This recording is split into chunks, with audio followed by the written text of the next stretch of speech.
Irio nade jahera mar penj laktar kawa wacho ni ngima en mwandu. Iluonga ni Ruth Otieno. En morna mar bedo kod odiechieng' wakelo jolony mopogore opogore wago mbaka wang'iyo kaka wanyalo bedo kod ngima makare. Obed ngima joma dongo, ngima joma tindo, joma mine nyaka joma chuo duto te waneno ni wabedo kod ngima makare. Yiena mondo mi arwak wendo profesa wa makawuono. Ka ni winjo Radio Ramogi nasenge koni ni en nga to twak to no kanyisi ni odhi bedo twak mane kata kamano yena uru mondo mi arwak e penj laktar. Machiegni profesa. Yes. An Professor Joakim Osur. Anaja Ugenya. To achiedho weche modhi gi waluongo ni sexual health. Gi dholuo en weche modhi gi riwruok mag joma chuo gi joma mon. Weche manyalo wuokie gi kaka inyalo kete obed maber.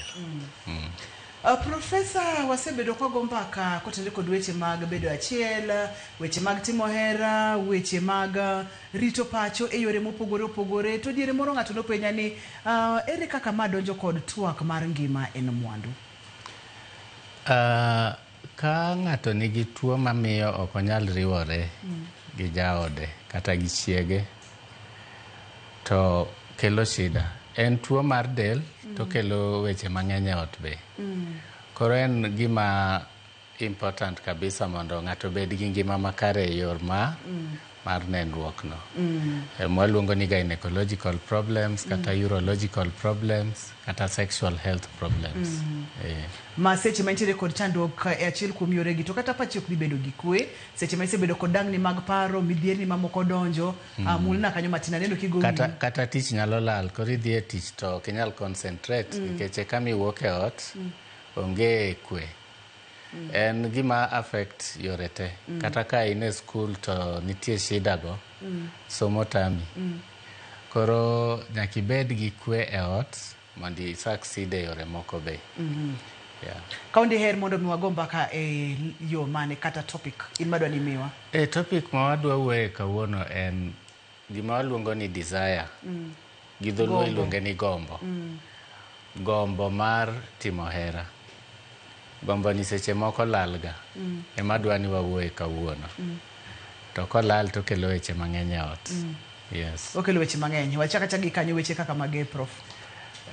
Ka nitie seche moko inyalo yudo ni ng'at achiel nigi gombo to ng'at achiel onge gombo.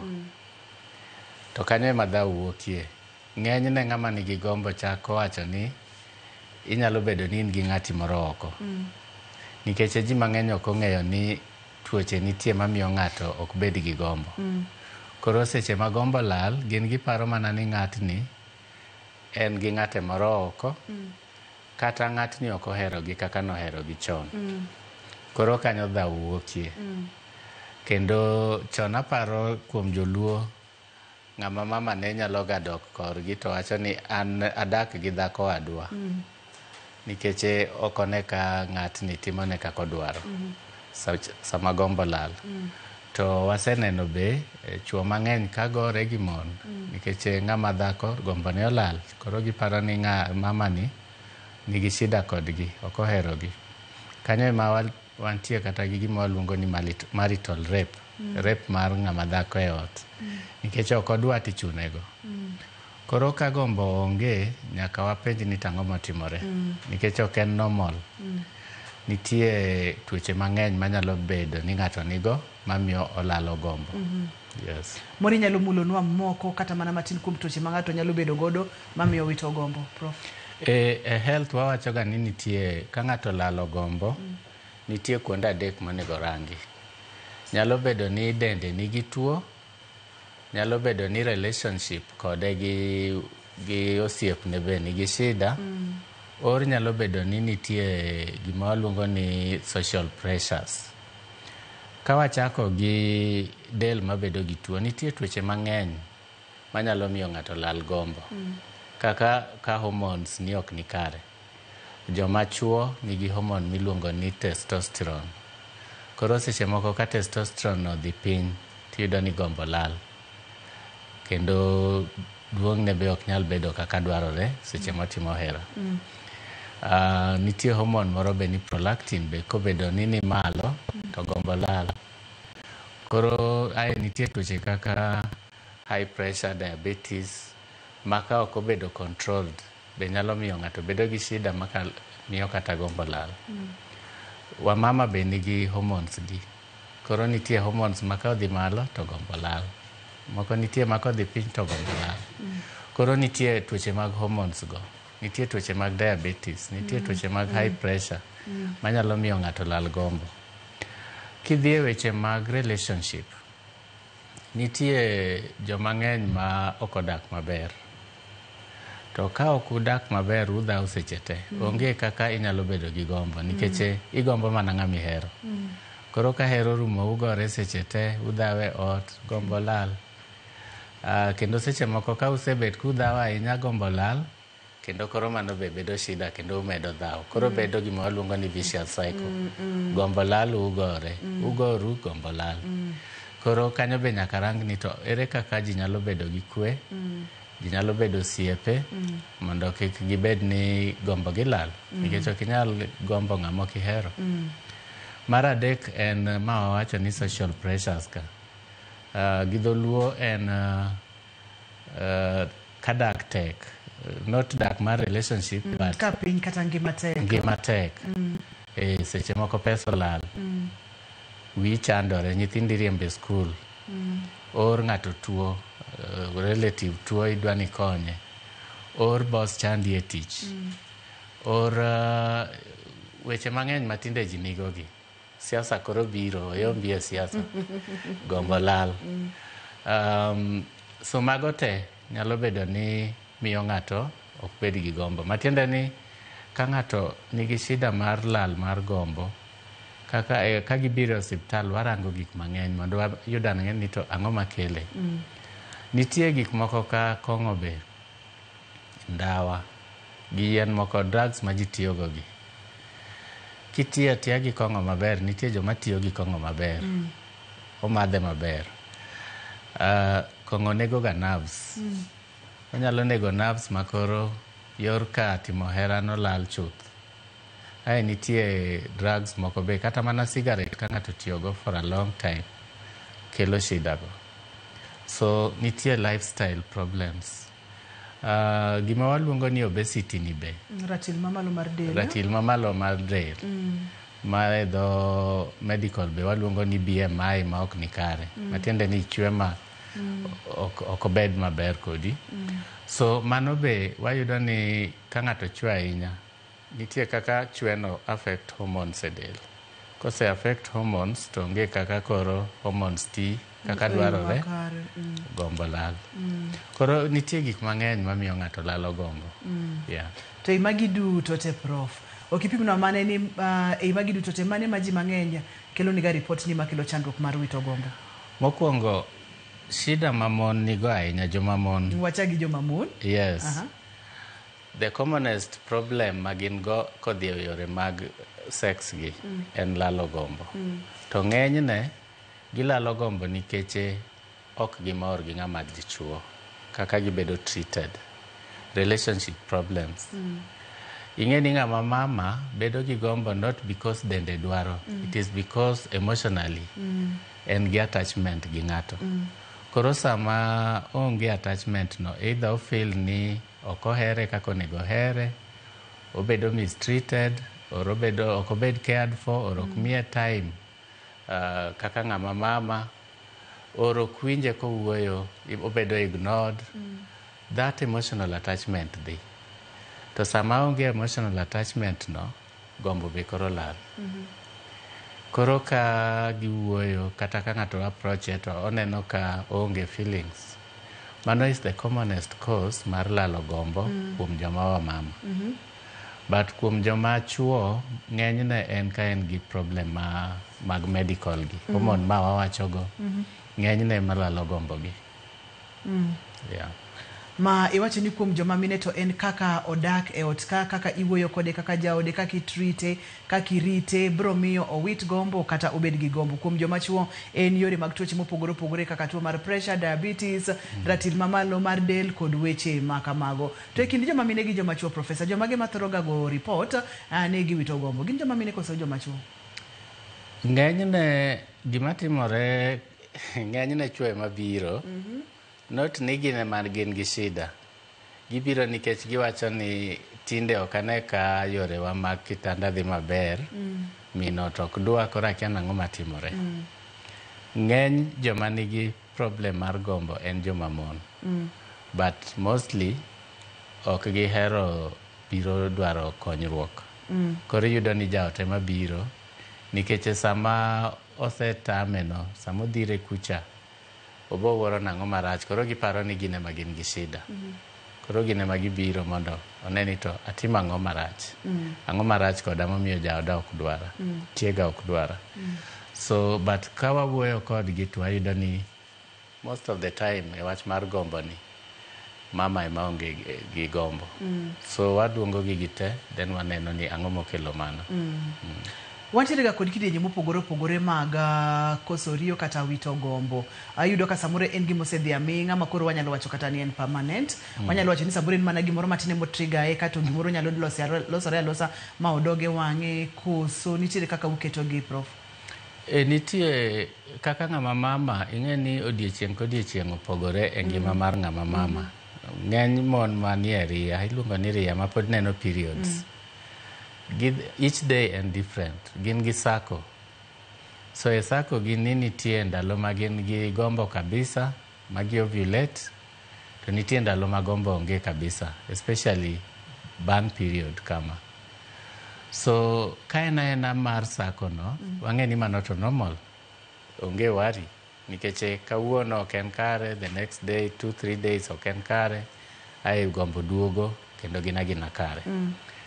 But ka en gima consistent, ma en every day, ipenjo ng'ato ni to ochakore karang'o ni the last 6 months, an ok adwa ng'ama mula, aonge gi gombo no, ok adwa, and it is consistent ma every day, then mano there is a problem. Especially kakoro osiepni bedo gi waris ni to ang'o matimi, ori ni wuoni bedo gi waris ni to ere gimamiyo ok adwa bedo gi jaoda or chiega e wechego. Nyakwara Mogi Ajwang' en chenro mar penj laktar. Wantiere kod Profesa Osure studio ka awang'io weche ma bende thoro chando oganda, to thothne ji wacho ga ni mago gik moko wanyalo wuoyo, to Prof nonyisowa kacha ni gin gigo manyalo nyuolo weche mang'eny mokalo, nikech kapo ni ok ong'igi to tungni nyalo bedo bede e pacho ka tuoche makelo gi samoro ok ofweny, ok nyal thiedhi, to ka othiedhgi to moro konyruok nyalo bede. Profesa, mulna weche mag higni, kaka higa medo sudo, kaka higni medo lokore kuom joma mine kachiel kod joma chuo, kod weche mag gombo gi. To mano is a very important question, nikech nitie joma paro ni ginyalo bedo kaka ne gin 20 years or 18 years, koro sani gin 40 years, giparo ni pod ginyalo bedo the same. Nitie kaka del change, dend ng'ato change over time. Ka ng'ato ochako adolescence kama, higni mag teenage years gi, higa 10 gi gimoro, kadhi up to around 20 ka 25, gin very hot. Gin ga lot of desire, gidwaro timo sex. There is a push, my natural, nikech hormones gi are very high. But after some time, especially after the age of 30, desire no chako ga dok chien. Especially be nikech koro weche ng'eny. Maybe nyithindo nitie, maybe osiepni mane ubet goni koro useng'i ahinya, or weche mang'eny, tuoche moko be biro, iyudo ni naturally desire dhiga piny. Koro kata kanyo cha un ga sexual 3-4 times a week, inyalo yudo ni o drop to once, twice a week. Mano is normal, nitie ma normal. And then ka ji dhi kochopo 60 kama, koro kata ka gibedo achiel once in 2 weeks, they are happy. Nikech koro iyudo ni that push is not there. So nitie kako change over time. Over the next, ka in young, middle age gi old age, nitie pogruok maduong'. Yeah. Especially kuom wamama koro kochopo menopause. Menopause matiende gi dholuo ni Wuok e riya. Matiende ni hormones gi odhi piny te. Sama gidhi piny no, desire is very low. I struggle mondo yud desire every time. So mano is very normal. Koro gima wapuonjo gi en ni ka in ng'ama dichuo to jaodi otieko wach mag period go ni ariya, then you should know ni desire ne odhi piny, responsiveness ne odok piny. Koro itere mos be. Kanyo onge dha, onge tuo, ena natural. Yeah. But kuom joma dichuo be it's almost the same. En mana ni ng'ama dichuo can go a little longer kapod nigi desire. But nitie age ma ka gichope koro hormone gi be dhi piny, desire no lal be. Occasionally onyalo timore earlier, to mano koro en tuo. But after the age of 60, 70 kam yudo ni gi struggle. So age has a big bearing e weche mag gombo go.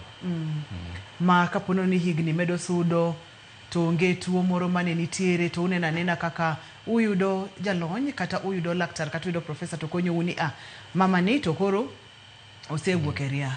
Dire kaka gombo sedok piny, ere kaka onego beni tae, ere kaka onego beni wuotho kode.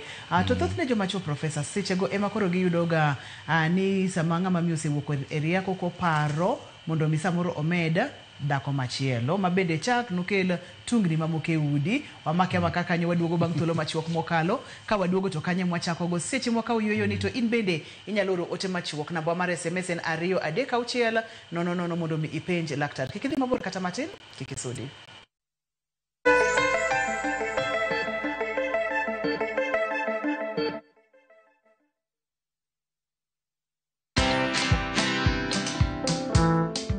Nobody worships quite like Africa. 'Cause all my life you have been faithful. Oh, yes, you have.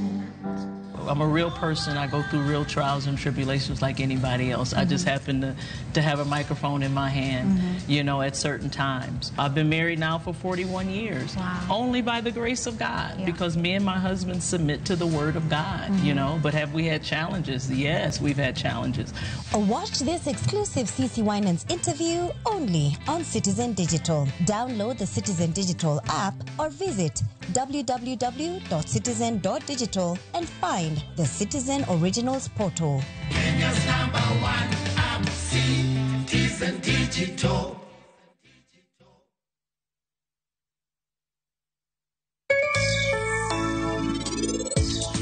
Kapok timo ne client tich, client nyaka chul 50% mar pesa monego beno chulo. Ana nyalo jiwo ng'ama chielo mondo kochako hala to chako hala gi savings mage, nikech kichako hala gi loan to samoro ichake ka bei chiro ok ber ahinya. Kichako gi mari tineno kionge gi wasiwasi mang'eny. Gimoro amora mitimo gimitimo, to samiero gimitimo ma gino berni, to ng'ama kalo be neno ka gino berne.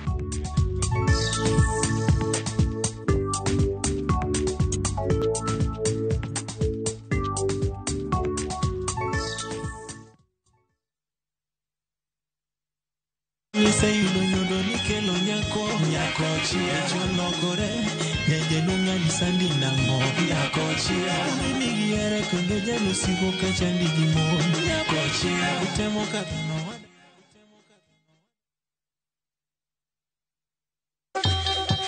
Ang'o mosetimore ne joma ne ochweyo Ugandawa? Adhi primary Kangonditi Primary School. Gin kanye sani? Mobilize kalerte ne wago poro to gibiro wasombo kidi to watero kacha jite e secondary kacha. Waromo gi jodgi to wafwenyo sigandgi magimopondo. Siasa ka ng'amo ywaye maduong' katere siasa en Daniel Arap Moi. Ng'e ranyisi mabeyo mane giweyo. Ne japiny opogore kata ng'ama ne nie duond loch ne neno ni kopo ni Kenyatta dhi Tom okawie thuolo ni mondo tanwa piny ni kaluwore gi mwaseneno kuome. Ang'o magitimo sani? To kata kamano be pod gin kodwa. Nakedo ne wach sukari ma jobunge jonjo kod buot nochaka ne bwana sukari. Gin kanye kod Walter Nyambaga tich ang'wen saa 3 otieno mana e Ramogi TV.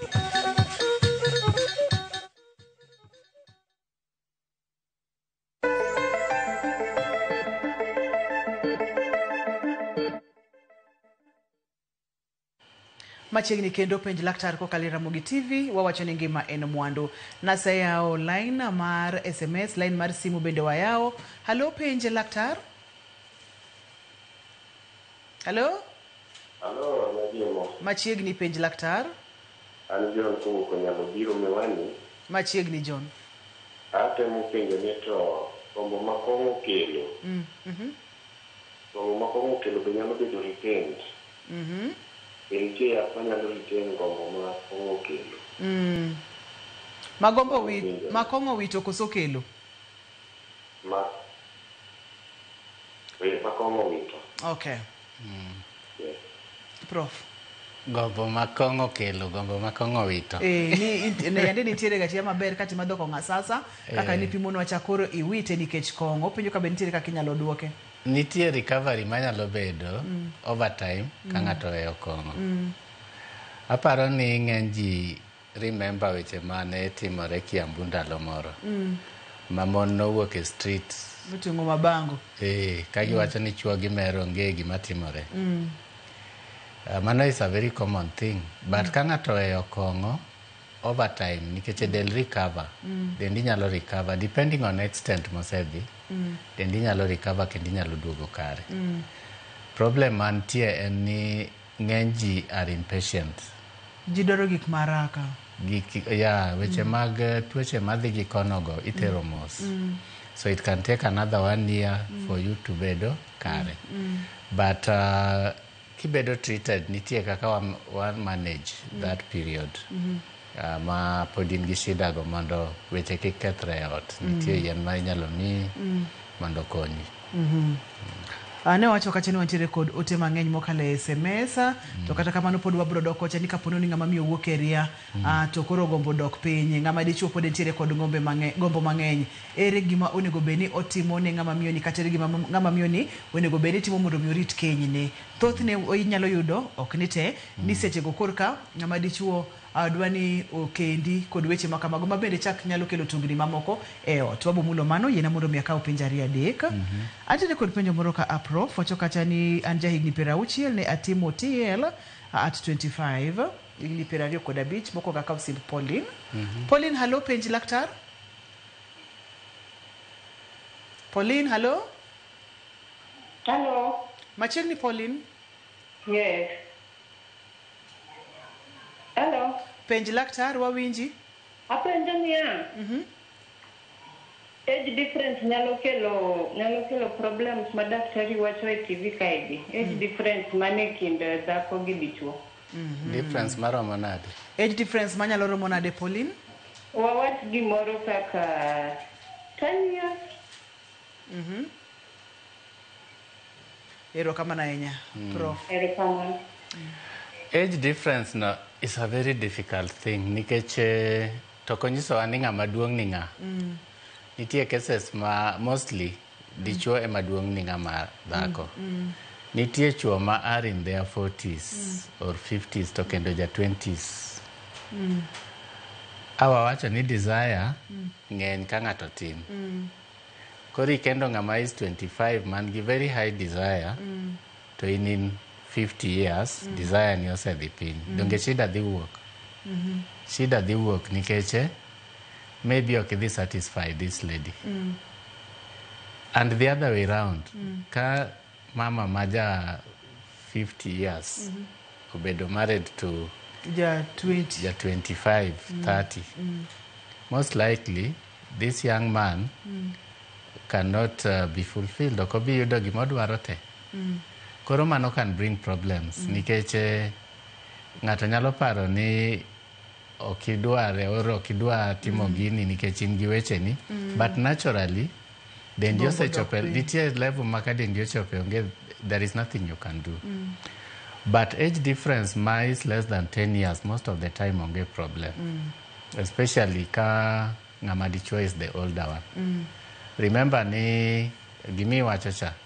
Mon will reach menopause and desire ginyalo dhi piny kabisa kamar dichuo pod ni malo. So if the woman is younger, tido ni by the time ma ochopo menopause, desire mar dichuo be is almost osedok piny. Yeah. Antiere kod simu machielo Mandela. Hello Mandela, penj laktar. Hello, penj laktar. Machiegni wawinji. Mani wuoyo gi Mandela. Machiegni. Koro penjo mane an godo ne en ma inyalo yudo ni higa achiel moro kadok chien ni react maber. To gi sani iyudo ni ionge gombo moro amora. Inyalo ni ibedo gi gombo tok mana dakika moko matin tiyudo ka gombo no bedo maonge. Shida nyalo bet ni en ang'o.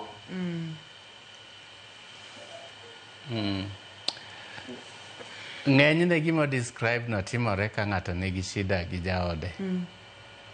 Nitie gima nyalo cross mind ni to ibedo feelings di. Una kare to something crosses your mind tiparo ni notimona mana kama. Tiyudo ka feelings odite. So kuom jomokendore mano is very common. Agina kare gichako their thing maber and then in between gimoro timore to ka en ng'ama mama lubrication lalo chako yudo pain. Ka en ng'ama dichuo yudo ni erection is gone. Mostly ka onge nitie problem between them. Onge kwe. Mama no should be checked. Yeah.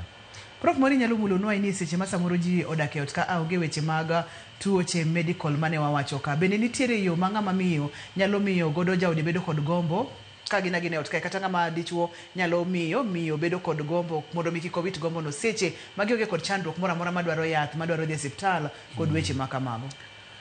Gima duong' mang'eny ji ok tim en wuoyo e yorego. Nitie gima ng'ato dwaro ma chunye dwaro ma kotimne to winjo kare to jaode kata chiege kia nikech wuoyo e wechego. Inyalo yena ka usimbo Monica Mondi ka wadhi nyime. Monica, hello, penja laktar. Monica? Hello. Machiegni? Hello. Monica, wawinji penj laktar?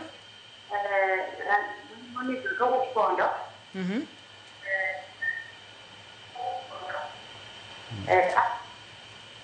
Duoka duond TV ni chien kiye akwayo ni mondo mi wakonyre ing'eni chenro mar penj laktar thuolo ne chuok ga mokalo kori duoko TV ni chien kae tiwuoyo mondo mi owinji maber mondo mi kata kiduoki tiduoki e yo makare. Ne wang'iyo kacha weche mag wuoyo gik mitimo ne nyawadu mondo mi gombo ni obedie kata untiere dala ka Yes. So wuoyo no is very important. Wuoyo about kaki feel.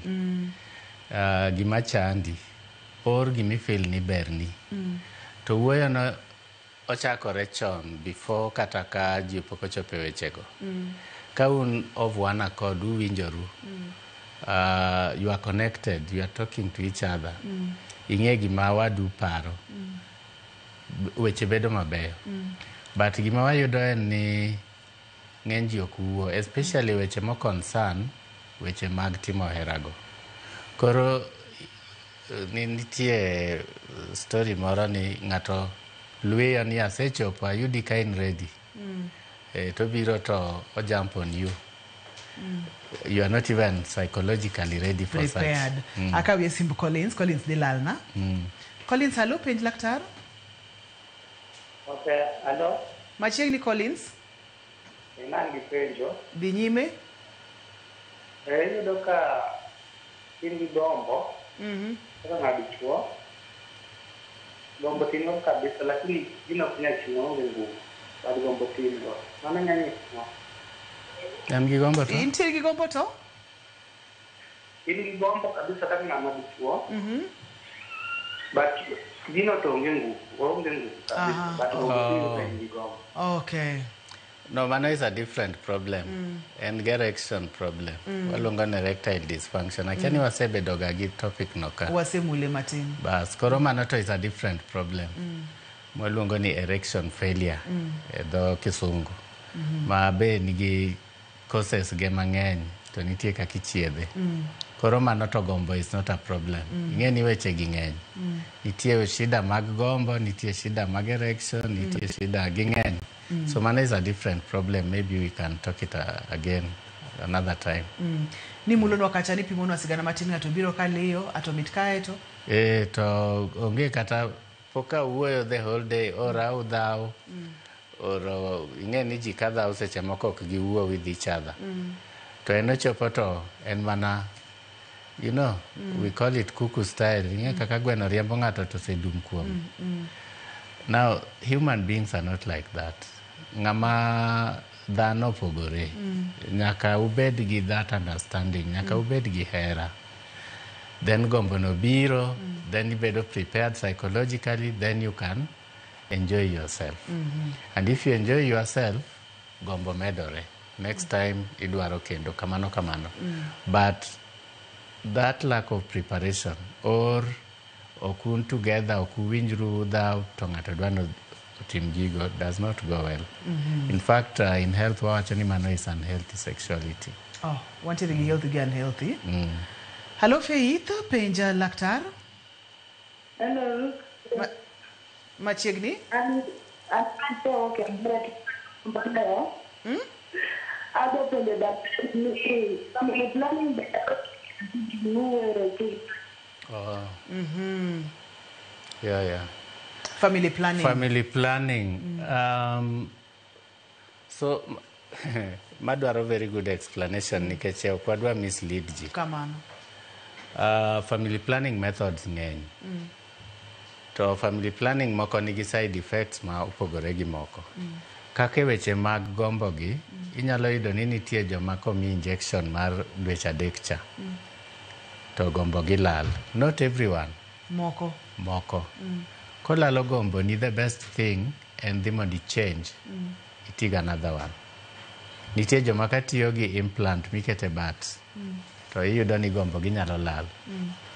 Kotimore ni kamano, dhi mondo olokni go. Otherwise, ng'eny ji to bedo gi gombo nikech gitiyo gi family planning, nikech onge luoro koro ni odhi yudo ich. Ng'eni luoro mar yudo ich no, nyalo miyo ng'ato be luor, timo hera, to gombo ne lal. So, family planning can go either way. Onyalo kelo gombo, or onyalo golo gombo, depending on circumstances. En mana ni gima Professor wacho no wakacha ni intiere kod teko, intiere kod authority e family planning mitiyo godo kitiyo kod daktari mari machiegni kineno kodhi kodi marach. Oko chuno doga mondo mi iwila. Daher mondo mi wakawi yueyo, koso wakaw sim achiel, korka wadhi nyime. Antiere kod penjo mang'eny kokalo yor SMS, to kata kamano yena mondo mi akaw sim Otieno. Okay. Otieno, hello, penji laktar. Otieno lal na. Seche Otieno lal nano to yena wakaw yueyo ka waduogo to waboduoko moko kuom penjo mayoro no SMS. Namba mar SMS en 236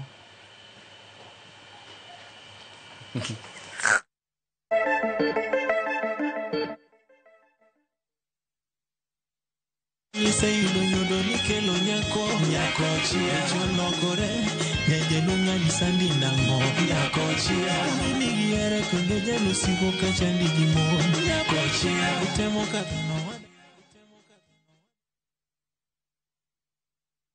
Royal Mabati Factory Limited keloni fuongruok e nengo. Corrugated kod box profile kuom ceiling 396 mita. Brick tile kuom ceiling 456 kod Roman tile kuom ceiling 500. Wakeloni mwandu kamora mora ma intiere nono maonge chudo. Gochno sani namba 0722 63 83.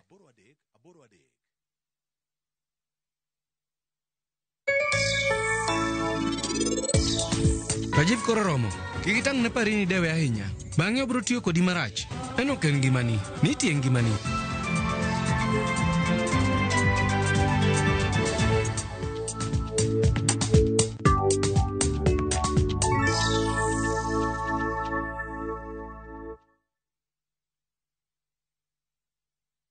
Tired of late rides and shady charges?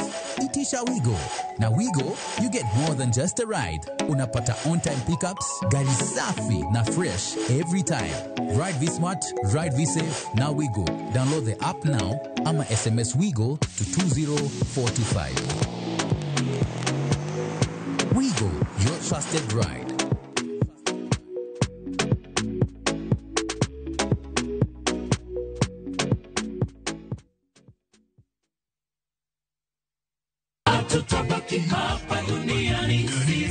Bei manyo kit lamo mamulo chuny.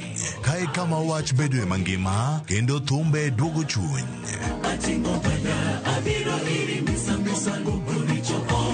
Wariure kanyakla mondo wakelne adiera, geno kod ote mar kinde ma wadakiegi. Wachak wadog ir wuon wach ma en Nyasachwa. Wachak wapenj Nyasaye wach, Nyasaye be wuodho adhi maber. Biblia wacho niya, Yesu noloyo teko jachien e msalaba. En wach mar yie, dwaro kod yudo kari e sigand Nyasaye.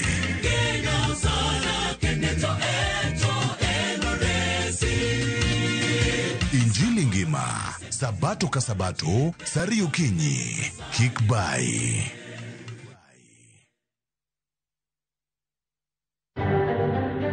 Jaod bura machon Marongo Dalmas Otieno oik kawuono e gwenge ma Kangeso e liel moyuore gi jotelo mopogore opogore. Jatend migawo mar Rita Kipchumba Murkomen oseudo kuom chungo chenro mandiko bila, owacho ni okang'no dhi ng'iko chenro mag arita e pacho ka. Oyudo ka pe ochwado mchele te ma puothe odong' nono. Ka japur mopuro eka adek nyalo kata 4 olus gima chalo kamano, nyiso ni olus 400,000. Jopidho chele gwenge ma Kadibo ywago lal to koth mapek mar pe ketho puothegi.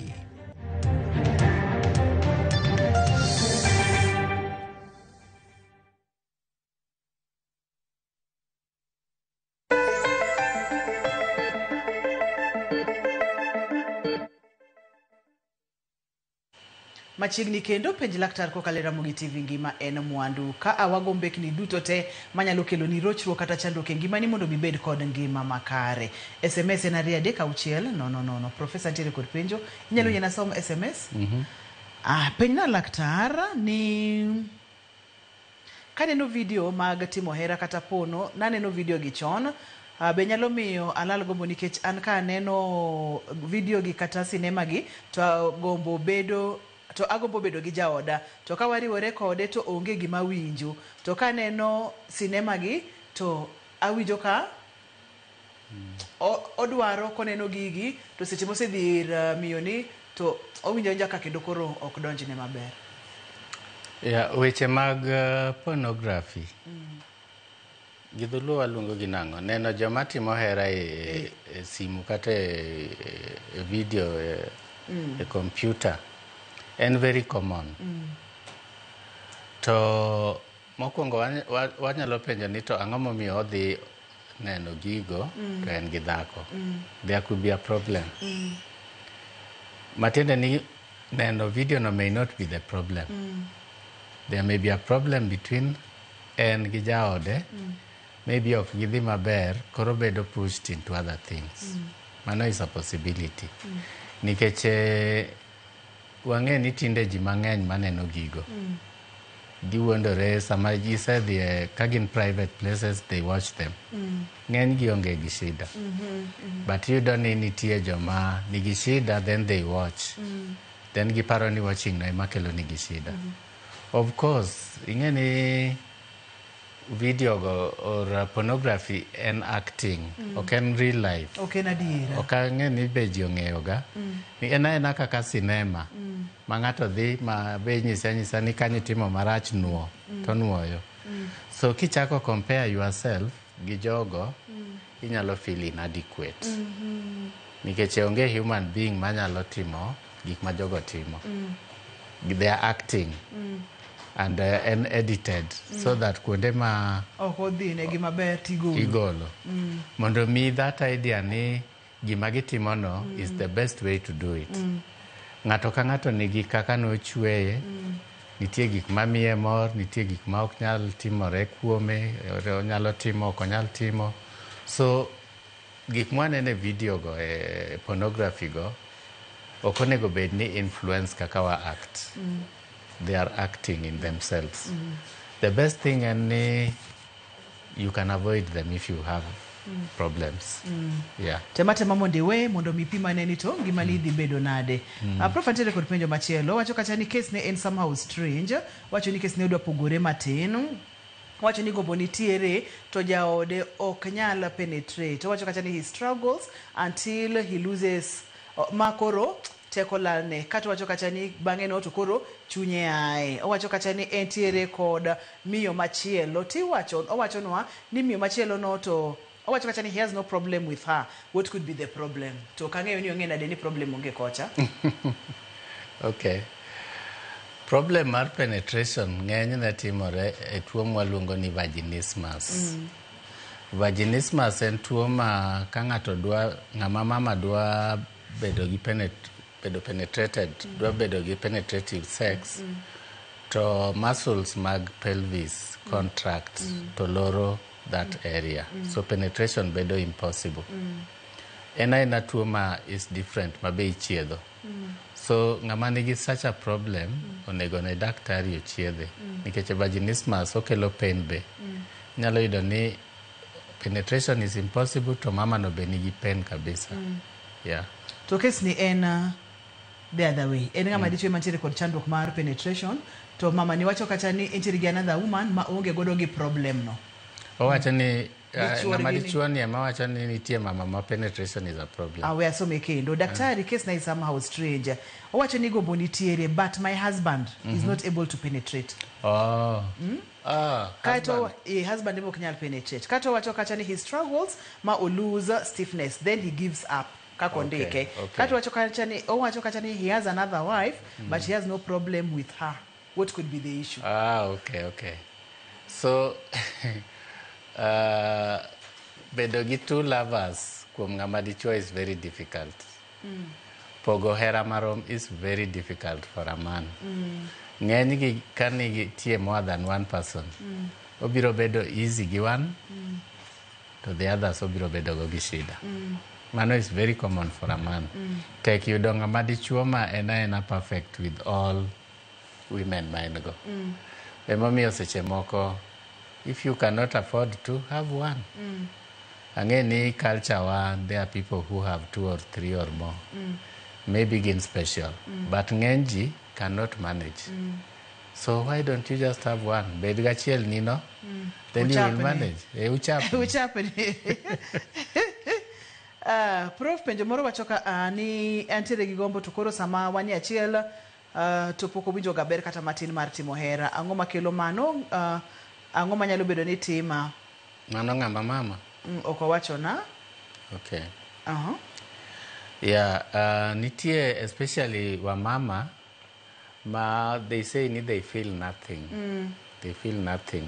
Onge any feelings. And gigombo but down there onge feelings at all. Again, mano is a different problem. Nyalo bedo hormones, nyalo bedo a lot of things, especially jomose bedo gi sexual assault. Ng'ama no bedo assaulted, bedo raped for example, or ng'amose bedo gi some other form of psychological trauma. Inyalo yudo ni feelings. In gigombo but onge feelings down there. Penjo moro nitiere ka prof. Owacho kacha ni penj na professor ni bende en adier ni ng'ama dichuo kariwore gi ng'ama miyo ma ohinge gi higni 10 gi wiye to biro ywayo rembe ma ichak bedo moti. No. Ok ywa rembe, but shida en mana ma wawacho cha. The older person may not cope.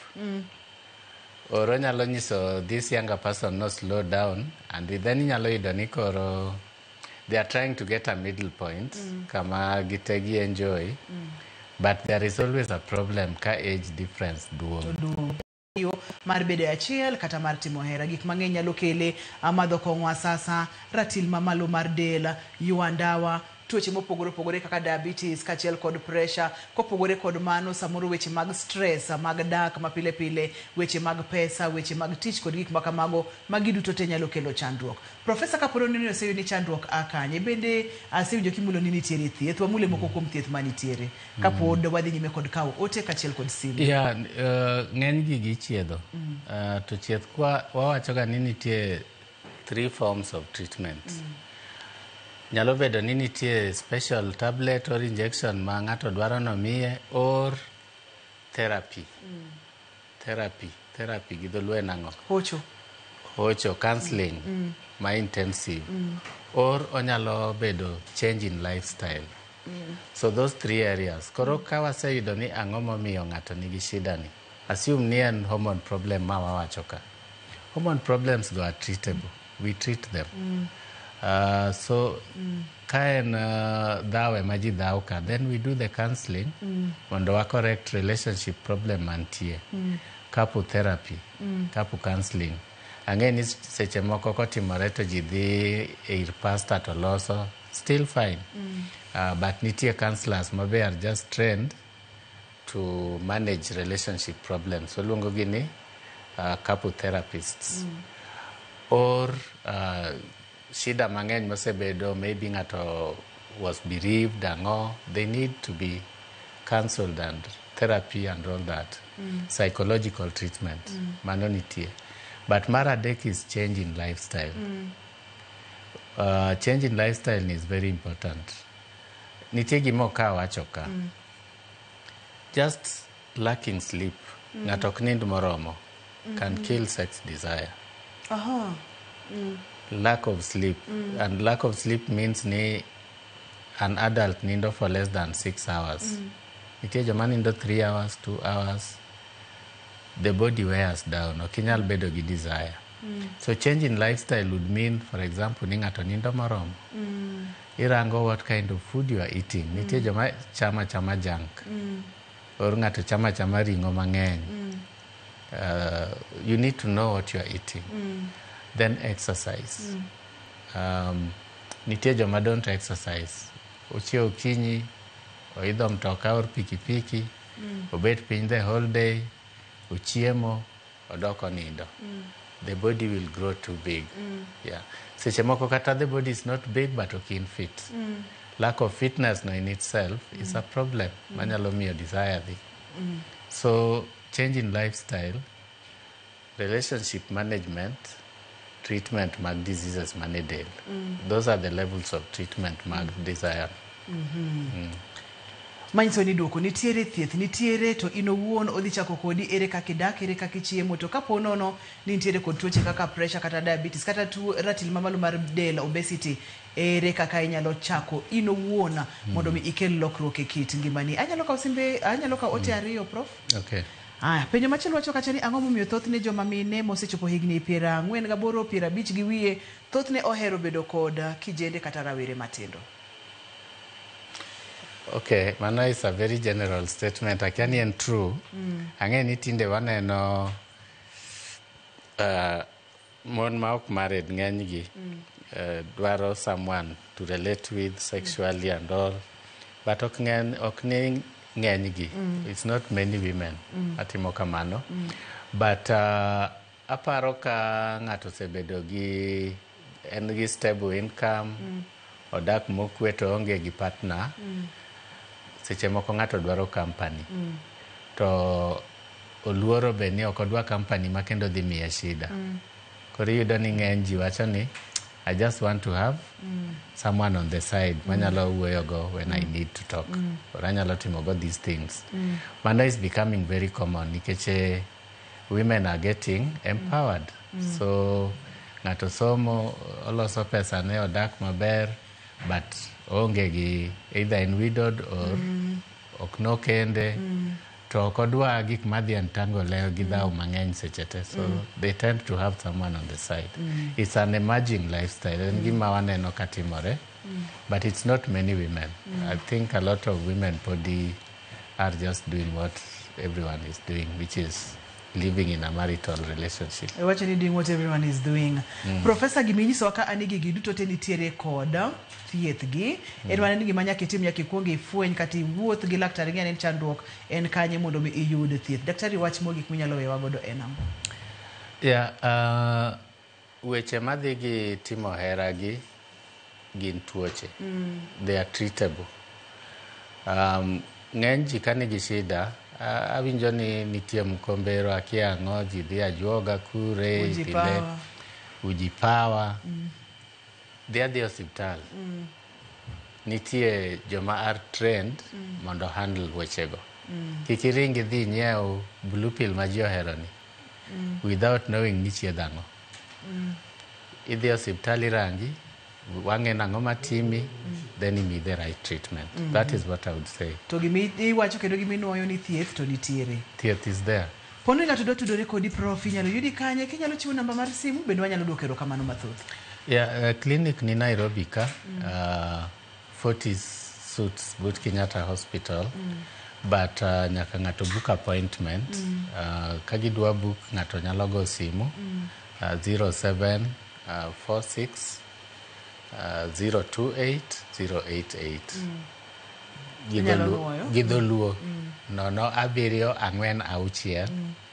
028 kogo simu to odhi bedo idhi appointment then wanyalo romo. Yeah. Erokamano nya prof, aduoko erokamano mathoth. Ageno ni odiochieng' machielo kiduogo to abogo mbaka. Achunyi gombo ni wago mbaka e twak mane kiduogo? Weche to ng'eny. Wanyalo miyo jowinjowa advantage be to choose gima gidwaro. Nyakwara Mugejuang kaponono ni intiere kod twak modoka korka weche mag bede achiel, weche mag timo hera. Professor Osuro wacho ni kawuono in mibomiwa topic kata twak midwani wawuoye. Ornwa topic kata twak sani e line wa mar SMS ma en 236 SMS en 236 ne Professor Joakim Osuro erokamano makende. Erokamano jogo picha mawa ma wantiere go e studio ka jogo mochung' ne duola nyaka taya ne director na Bob Wafula kachiel kod producer na Papecho Okoth Nyameja. Erokamano mathoth. Ne jahera mar chenro ni ageno ni yudo konyruok kamoro, jigomba ka jiwuoyo mondo mi wechegi odhi maber. Nyaka kendo odiochieng' machielo, ani luonga ni Ruth Otieno, oriti uru masane.